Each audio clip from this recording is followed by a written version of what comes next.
I'm telling you a story so you know what happened. I'm telling you a story because it helps me to tell it. If it helps me to tell it, then if anything like this happens to you, it may help you to tell your story. It begins on Paddington Station. I ring home to see if Eddie is there. He's nearly 19. Sometimes he's there, sometimes he's with Melissa, his girlfriend. If he's not there, I might go and visit someone else. If he is there, I'll go home and we can chat or play FIFA or Tekken on the computer. He is at home. Not feeling too good, he says. I'll be back in about an hour, I say. He doesn't seem too bad. I tell him how I've worked a new thing up in my act for my shows for children. First I tell them a story about when he was a funny, naughty toddler, and then I tell them, but then Eddie grew and grew and grew, and now he's bigger than me. And something else, he can pick me up and put me over his shoulders and whirl me round and round. "Put me down, Eddie!" I shout. "Put me down!" Eddie seems to like the story. He doesn't go to bed. He's written a play. We talk about how we could get some people together to do an acted-out reading. I know someone, I say. He lies down on the sofa. It's his favourite spot. I feel groggy, he says. Doesn't watch TV. So hard to wind down after the evening work, I think. Staying up late, seeing Melissa. Kipping during the day on the sofa when he's staying with me. He gets up once to check his pager. Melissa buzzing him. He seems fed up. Aching. Just like his sister had not long before. Lying just where she had been lying. Temperature. Aching. "Hey," I said, "a book of riddles has come through the post. They wrote round to a set of poets and asked each of us to write a riddle. I wrote one." I read it to him. "Do you get it?" "Yes," he said. "Your bum." "That's it," I said. Your bum. Yes, those were his last words. I tell him that he could take paracetamol and Nurofen, but not at the same time. "Have some ice cream," I say. "It'll feel cool." When I turn in, I put my head round his door to see if he's okay. He's lying on his back. "You okay?" I say. He nods. He's got the paracetamol. He's got the Nurofen. In the night, I hear him get up. I sigh into my pillow. I don't want to be awake, seeing as I have an early start in the morning. At about 6, I go in to say goodbye. He's lying on his back.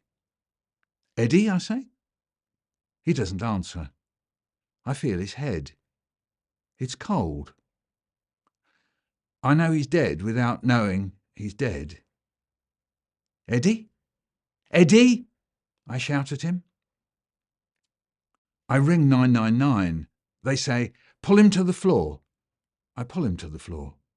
His body is rigid and cold, his arm up in the air. "I've done that," I say. "Lie him on his side," they say. I lie him on his side. A watery red fluid comes out of his mouth onto the floor. I tell them. "We're on our way," they say. I notice red stripes in his armpits, as if his skin has split open. I think the ambulance people will come and they'll do something that will make him come alive. When I open the door, they dash in and up the stairs into the room, filling the space with their uniforms. "He's dead," they say. "Why have you done this, Eddie?" I think, as if he's done it to hurt me. I'm ashamed I did think that, but I did. In the loo, sitting on the water, there's some ice cream. He had got up in the night and vomited into the loo. I look at it and think of him getting out of bed, being sick, not waking me up to say he was sick, and then he goes back to bed, for the last time he'd ever go back to bed. I have to ring everyone, his mother, his brothers and sisters, Melissa, my father and stepmother. One calls out, "Why didn't you take him to the hospital?" Melissa says, "You're joking." Of course she does. That's what we did. ring each other up doing crazy voices, trying to con each other. We were the police or famous people. No, I say. It's true. It's true, I say. When they arrive, we can't bear to look at each other. We had been planets going our different ways, not in each other's orbit, each aligned with Eddie in our different paths. We know we can't revolve around him anymore. I hear the zip of the body bag. There were ways of figuring out how big he got, like where his eyes came to face, the way his fingertips edged beyond mine, hand to hand, his wrists peering out of the end of his shirt sleeves. Now, the way the guys can't keep hold of his body bag as they try to slide it down the stairs. The house fills up. The street pours into the kitchen. People start cooking and washing up. I sit on a chair and stare at the floor. Someone says, "It's like the plague." People aren't piled up on carts, I think. I'm the only person I know that this has happened to. No, we're the only people that it's happened to. No, surely we're not the only people that this has happened to. "It isn't a good idea to leave him in the morgue," his mother says. "We can't leave him in the morgue," she says. "He'll get cold," she says. He comes back to the house. I stroke his head. His hair is still growing. A short blonde fuzz comes out round his hairline. I put my hand on his chest and it rustles. Under his shirt they've dressed him in a bin bag. They must have cut him about to find out what had happened. I muck about with his hair. His shoes are where he left them. He lies in the front room. People bring flowers. The room smells of flowers. The room is full of flowers. I say to people that they can go in. Go in whenever you want to. Go and see him, I say. Don't wait for me, I say. Just go in and see him. There's a way we make it the loneliest moment of all. Even our eyes are supposed to look inwards. Dr. Dave, who had known him since he was a funny fat baby, says he'd have drifted off, losing it without knowing it. If the meningitis bacterium gets into the bloodstream, he says, it multiplies, and the antigens dissolve the membranes round the cells and the body turns to mush. But he wouldn't have known anything about it, he says. I think, again and again, and forever, what were his thoughts as his body turned to mush? Young men come, his age, 18, 19. I know some of them, and not all of them. They go into the room. Perhaps they've never seen a dead body before. And there he is, still and silent, looking bruised and swollen. That thing with the cells, I suppose. But still him. My father and Eddie's younger brother, just a little boy. "Come on," my father says. "I'll take you in." They stand like shadows in the passage, in the light coming in through the front door. A moment's pause before my father opens the door to the front room, and they slip in. It's their moment. I call Wayne and Phyllis in Chicago 30 years earlier, was it? Their Richard had been hit on the freeway. Wayne says how people are good. They do good things. I remember how a year before that we had sat on their floor and read their dear Rich book. His letters. People are good, Wayne says. They'll all be good to you, except one. I wonder about asking him. What did this one say? I ask. Wayne answers. She said, "Well, at least you've got 2 other children." My old friends Jeff and Carol come over. They had lost their son in a road accident. I remember Jeff saying to me how it took him to the deepest point of despair, wondering, he said, what was it all for? They tell me stories of how they do things to remember their son. Some days they say all they could do was go into the woods and howl. Jeff says he found an old tree trunk and carved it. Jeff can do things like that, I think.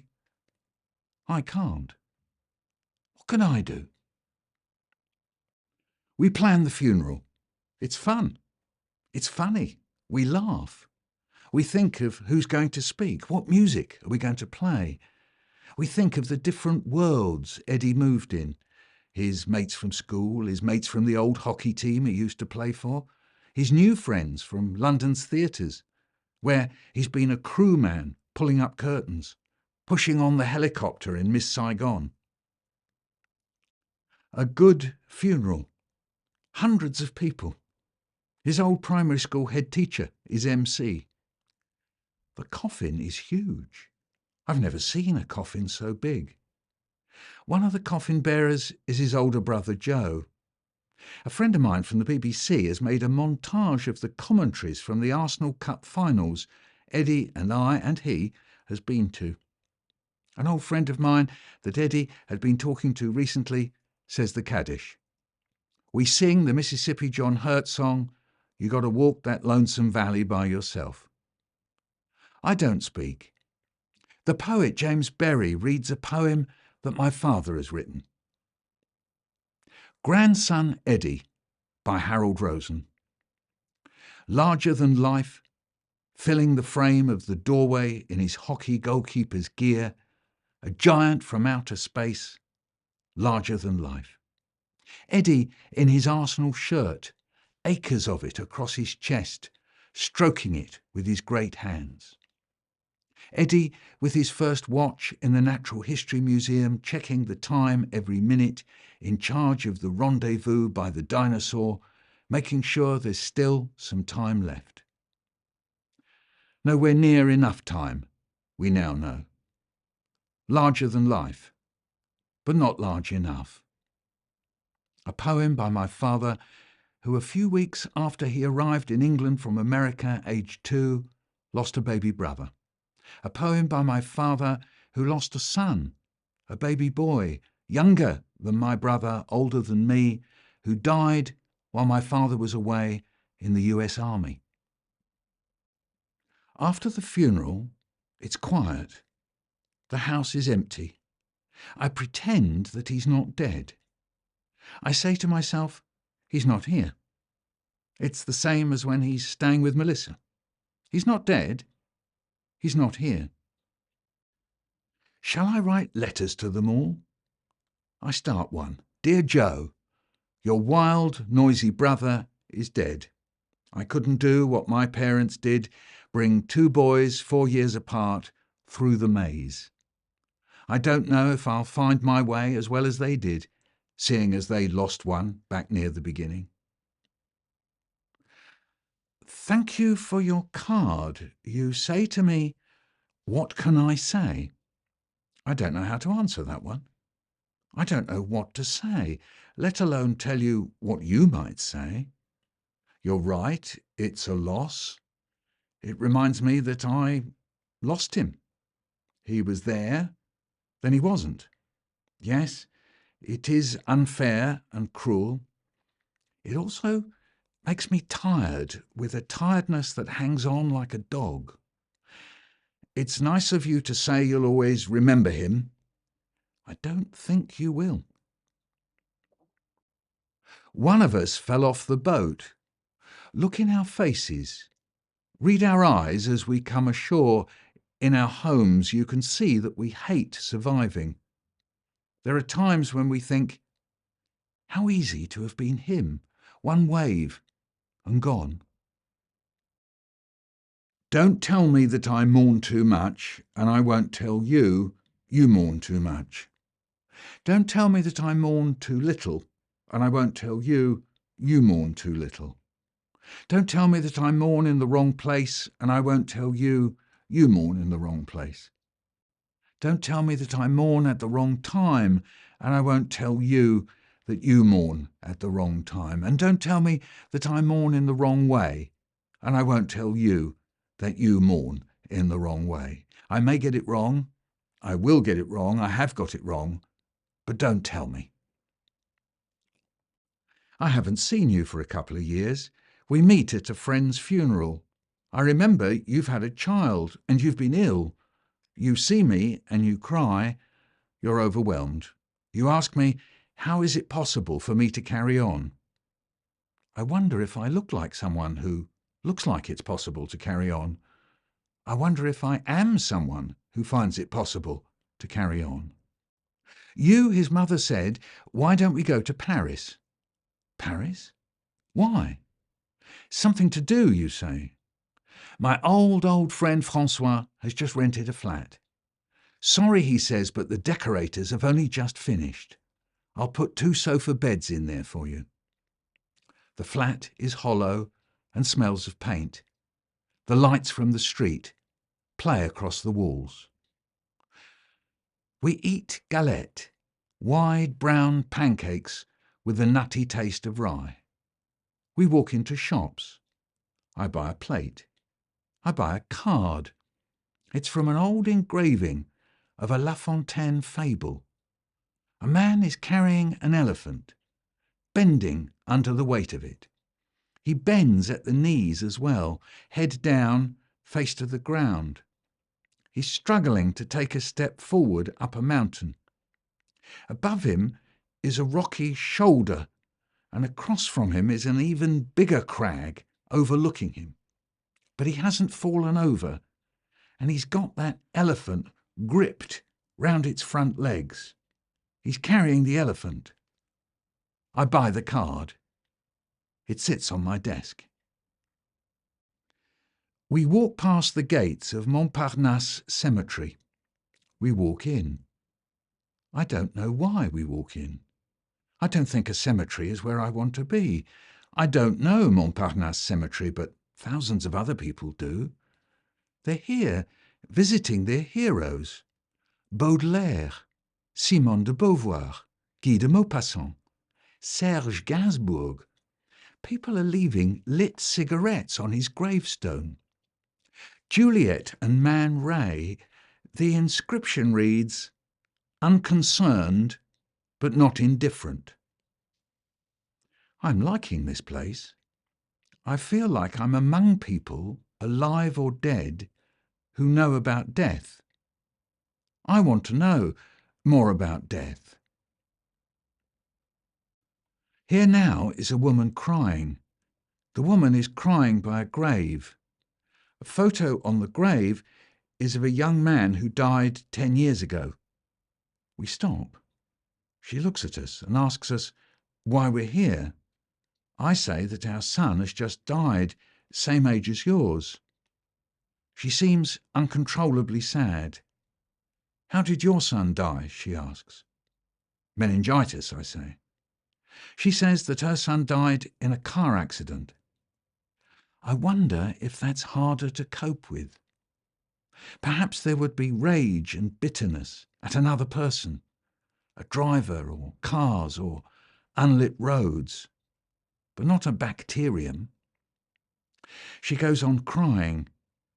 I have a selfish thought. I hope in 10 years' time I won't be as sad as she is. I imagine her crying like this every day. But afterwards I think maybe it's not like that at all. Maybe she leads a good and happy life. Maybe she eats galette and loves choosing melons in Montparnasse Market.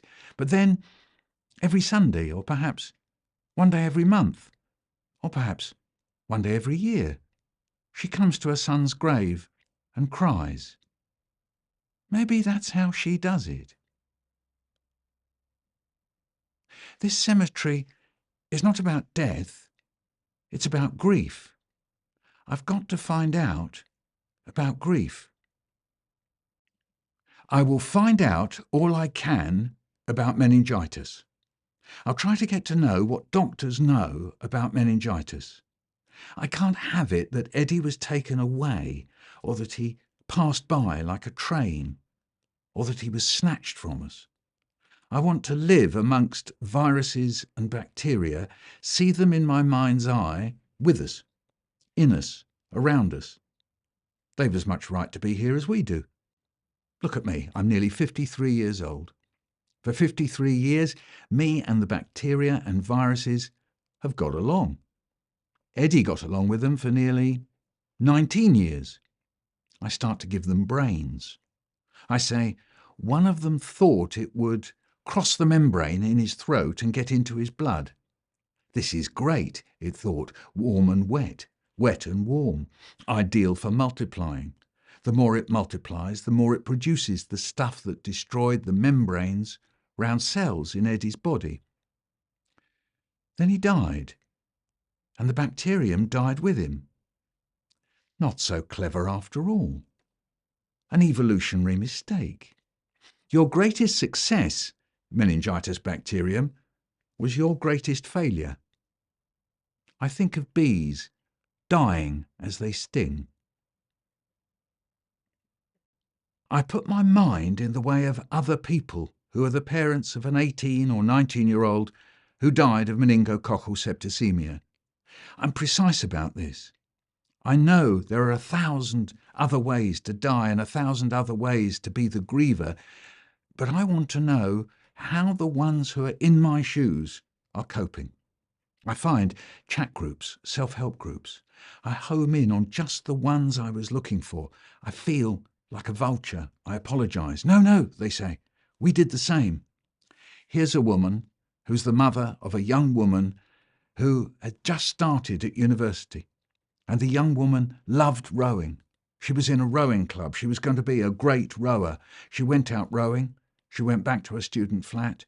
She said she was tired, went to bed. She died of meningococcal septicemia. I eat this up.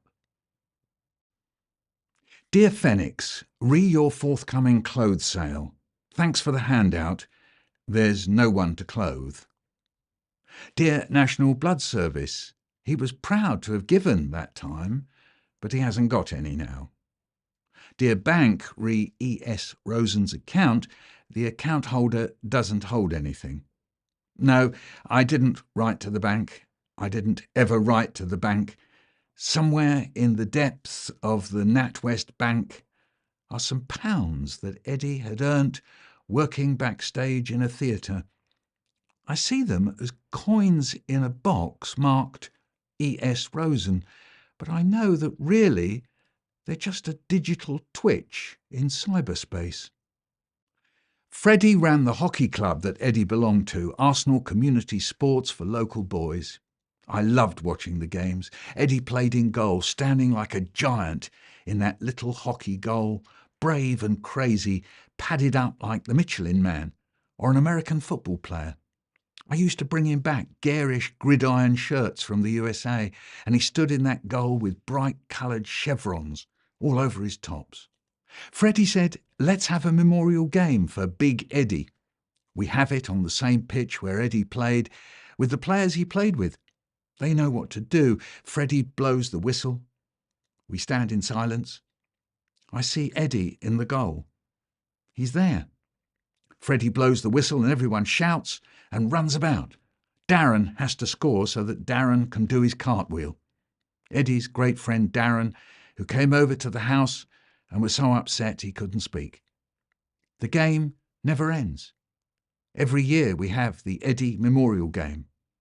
The guys get older. They bring their children. Barbara, whose husband died in a car crash, tells me I'll have dreams. They'll be beautiful dreams, she says. None come for a year, then they start coming. He visits. He stands in his grey check overshirt. He knows he's died. He says he's sorry he didn't tell me that it was septicemia. I say that I'm sorry that I didn't know it was septicemia. He's at a distance in the way that I used to drop him off in Drury Lane in time for the matinee. But then he's closer. He's on the sofa doing his crazy hugs and lifting me off the ground with all his massive, indestructible might. When he was growing up, I used to have a dream where I'm in the water with all the children and we get into difficulty. There's a raft. I'm pushing them out of the water onto the raft, but I can't get all of them on. I turn round and I catch sight of a face struggling, and I realise it's Eddie. 2 days after Eddie was born, he slowed down. He became still. The doctor said he had an infection. The next 24 hours would be critical. I had to go home. I lay there on my own. I was sure he would die. I sometimes walk down Drury Lane. I let myself think I'm meeting up with him as I used to do. We go to Ed's Diner. It was named after him, we'd say. The street is full. The street is empty. The high windowless walls of the theatres stretch up and up. There's the stage door where he would have bundled out with his jacket not quite big enough, the sleeves not quite long enough to reach his hands. It's quiet. I wait.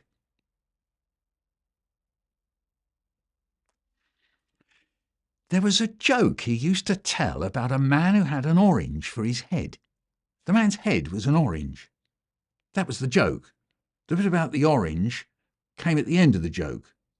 You only found that his head was an orange at the end, but I don't remember what the joke was. And that was a joke he used to tell, the man with an orange for his head. Then I found a version of it in a magazine, so I pinned it up on our board. But later we took the board down and I lost the joke. I can't find it anywhere. I loved that joke. He loved it. But I can't find it. And I can't find anyone who knows it. It's gone. There was a joke, and now there isn't a joke. One dream, he's younger than he was when he died. He's got something that we both know is deadly, and I think he's had it before, and we're talking about him getting better, and he's being strange, old for his age, but fooling about, and I'm letting him because I know that this may be the last day he's alive, and he knows that I know that this may be the last day he's alive, but neither of us says that this may be the last day he's alive, and I notice he's wearing his green woolen top he wore when he was very young. And now, in daylight, and the dream is over, I realise that I haven't thought of this top in years. My picture of it must have been stored away in my head without my knowing it was there. But that's the least of it. It's sitting on the edge of my bed, knowing that he's not here, and that moment in the dream where I let him fool about was about loving him being here. In another dream, it turns out that a baby is in hospital, alone. No one else is there. She's sitting up in bed on her own when we get there. There's a tube coming out of her nose, but it isn't connected to anything. And the baby's sweating. Her back is wet. Soon after, the nurses and doctors arrive. I say, "This doesn't look good." They say, "You're right." Someone mentions fan fever. Fan fever you get from sitting too long next to an electric fan. So then they get to work connecting the tube and doing artificial respiration. It's tense, could go either way, but she pulls through. Later, I'm coming away from the place and she fits into the palm of my hand, the size of a teacup. There's a bad moment as I sit on the bus with her in my hand there. She goes still and cold, but I blow on her and she wakes up and looks around. Eyes wide open. He used to pick up cats. They liked sitting in his arms, looking out at us. I want to tell him about the cats. I think of me saying to him, "I think I know why cats eat grass. Something to do with them knowing that all's not well in their guts. So they eat grass, which makes them sick. Then whatever it was that was making them unwell has gone. It's not inside anymore. It's outside, evacuated. This is not the same as the hairball Eating their own hair makes them sick, but that's because they lick themselves. The hair just goes in. What I don't know, Eddie, is why cats put the sick where they put it. They bring it up on our doorstep. You can tell which sick it is from grass eating and which from hair. The grass-eating sick is a pool of foamy, sicky stuff with bits of chewed grass in it. The hairball sick is more solid, food mixed in and held together by a wedge of hairs. That way you can tell which of the cats has done it. So some of the hairy sick is ginger. As the sun dries it and the rain washes it, we're left with a skein of ginger hair, like the twist of wool you find on barbed wire when sheep have pushed through the fence. The mystery, though, is why the cats want to bring us their sick. It feels so like an offering, an act of kindness or generosity. But that doesn't seem likely. When you watch a cat being sick, it looks like they're trying to bring up their whole system. Anything could come out. A kidney, maybe. Is it a way of saying they hate us? We sick on you and all that you stand for. Or maybe they think we're Mummy, and they just do things like being sick when they're around Mummy, because deep down they know that Mummy will clear it up, give them more dinner, and lick them all over. Either that or just doing what you do with good friends. You can do anything with good friends. If you were at a football match and you wet yourself, a good friend wouldn't stand up and shout, "Hey, look, my friend's wet himself." He would just nod and say, yeah, man. I do that sometimes too, even if he didn't do that. Bearing that in mind, I just want to say that cats are okay. They're good to be with. I like the way you hold them, Eddie. And that sick thing, I didn't mean to draw too much attention to it. I do it myself sometimes. Don't you? I'm doing my show at a primary school. The hall empties, and one of the teachers tells me that when she was at school, she was a girl in the same class as Eddie. She has a photo of the class when they were in year 6. I don't remember ever having seen the photo before. There he is, on the front row, sitting on the ground, showing us the soles of his trainers. I'm looking at it, in the empty school hall. We all remember Eddie, the teacher says. I look at his face. It's that expression he had when he was listening. I wasn't there for the photo, but I imagine now that I was, and he's listening to me. That look where he was intrigued by some nonsense I was saying, or those times when he listened to my torment and told me to walk away from what was bothering me. And when he gave me the play that he had written, believing that I could put it on. And then, when he felt ill, he trusted me to look after him. But in the end, I couldn't, and didn't, in the end. The silence after lasts forever, quieter than a painting. There's nothing as quiet as this. It's as quiet as nothing. The hardest bit is remembering him talking about the things he wanted to do. He was going to be a comedy chef, he said. I see him in a TV kitchen making his hot chili guacamole and saying, "The first bite is with the eye, Dad." And that play he wrote, I did help him put it on, but that was after he died. Bloody music. I hate the way it infiltrates. Its nasty line in eavesdropping on what's going on inside. Good spying.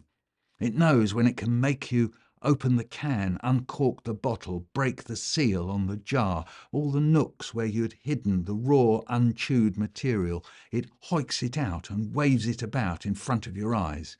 Look and remember, it says. You thought you could lock it away? Can blood hide from a cat? Can petrol hide from a flame? No more shall it be concealed. Listen to me, listen to me, listen to me. We're travellers on the road, always on the road. sometimes joined by strangers who become friends, who join us for a while, a day maybe, maybe more, then we part. Maybe they've another road to go on. Maybe it's us who turn off. Either way, we don't see them again. I know people I've walked with for years. They're ones I knew from when I was tiny. There are the ones I knew from when they were tiny. Some join, some leave, some head off, go on ahead, looking back over their shoulders. Sometimes they let me catch up. There's one who left altogether. He was with us for as long as he could, and he kept us laughing on the way. His jokes, his faces, his noise. He took up half the road, you know.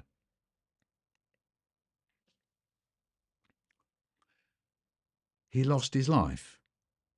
His life was lost. We lost his life. I'm losing his life. My dead boy once made a clock. Instead of numbers, he put 12 letters that spelt how time flies. It fell off the wall and broke into pieces. Hey, how time flies, he said. Here are the pieces. I'll stick them together sometime.